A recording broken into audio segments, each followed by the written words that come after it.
કોઈ ગજગ્રહ મારે છે નહીં. પ્રવીણભાઈ અને ભાનુબેન તો મારા મિત્રો છે. 25 વર્ષથી ચૂંટણીમાં અમે હારે જ છીએ. 25 વર્ષથી સાથે જ રહીએ છીએ. સાથે એમને ચૂંટણી લડાવી છે. મારે પહેલાં પણ એમને 2 વાર ચૂંટણી લડાવી છે. ભાનુબેન પણ એકવાર કોર્પોરેટ બનાવ્યા હતા અને પ્રવીણભાઈ એકવાર કોર્પોરેટ બન્યા છે. બીજી વાર પ્રવીણભાઈ હારી ગયા. આ લોકશાહી છે. લોકશાહીમાં અને ખાસ કરીને એમાં કોંગ્રેસમાં લોકશાહી સંપૂર્ણ અમારી આઝાદી છે. અમારા પક્ષ પ્રમુખ અમારા પક્ષના મેમોરેન્ડમમાં બધાને પોતાનો અધિકાર છે પોતાની વાત રાખવાનો. એ પ્રવીણભાઈ હોય તો એની વાત રાખી શકે, હું મારી વાત રાખી શકું છું. અને વ્યક્તિગત મારે પ્રવીણભાઈ કે ભાનુબેન સાથે કોઈ વાંધો નથી.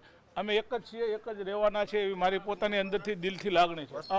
એ વાત કરતાં હું એ કહી દઉં પાર્ટીએ જે એને પાર્ટી વિરુદ્ધ બોલ્યા છે 2 વાર પ્રેસ મીડિયાની સમક્ષ, એટલે પાર્ટી હાર્ડલાઇન લેતી હોય તો એમાં બધાનું નામ આવે કદાચ, એમાં મને કાંઈ વાંધો ન હોય. પણ હું એટલો તો કહું આપને કે એ અમારા સિનિયર છે બંને જણા અમારાથી, અને એની સાથે અમને કામ કરવાની મજા આવે છે. આવે તો અને જાય તો અમે કાંઈ કહી ન શકીએ, કારણ લોકશાહીમાં કોઈને રોકવાનો આપણો અધિકાર પણ નથી.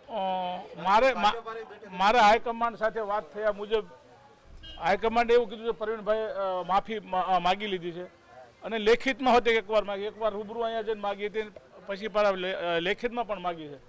એટલે પ્રવીણભાઈ રે તો અમને માને કે મારા વોર્ડ નંબર 15ના આગેવાનોને કે મારા કોર્પોરેટરને કોઈ વાંધો નથી. ભાજપ લઈ જતો મેં કીધું આપને લોકશાહી છે અને જાહેવાનો બધાનો અધિકાર છે જ્યાં રહેવું હોય ત્યાં, કારણ કે જ્યાં કોકનો જીવ મૂજાતો હોય તો બીજે જતા રહે.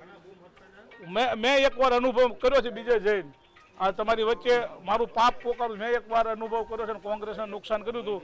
એના માટે હજી આજની તારીખમાં મારો આત્મા મને માફ નથી કરતો. જો આ દેશમાં કેટલાય આવે છે કેટલાય જાય છે, બધા પક્ષમાંથી આવતા જતા હોય, પણ કોઈ એમ કે ગાડો હું હલાવું છું એવું શક્ય નથી. કદાચ ફાયદો થાય કદાચ નુકસાન થાય, અને અમે માની કે રહેશે તો અમને ફાયદો થશે.